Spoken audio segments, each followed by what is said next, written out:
পায় না, দিতেও পারে না, তখন কার্বোরেটরটি আর সঠিকভাবে অ্যাডজাস্ট হয় না।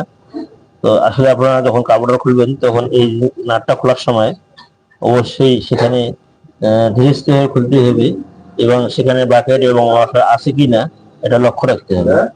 কারণ প্রতিটি জিনিস প্রয়োজন আছে দেখি কোম্পানি দিয়ে দিছে, আর ওটা যদি প্রয়োজন না থাকতো তাহলে কোম্পানি দিত না। তো কোম্পানি সবসময় চায় যে একটা পার্টস কম দিয়ে আমরা সেট করি। তো এত চেষ্টা করার পরেও যদি ওরা ওই জিনিসটা কম দিতে পারে নাই, তার মানে ওটা প্রয়োজন আছে। সবসময় কোম্পানি আপডেট করার চেষ্টা করে যাতে অল্প পার্টসের মধ্যে ইঞ্জিনটি সেট হয়। তো তারা যদি এত চেষ্টা করার পরও কম দিতে পারে নাই, তার মানে ওটা ওখানে 100% প্রয়োজন আছে, বা দিতেই হবে।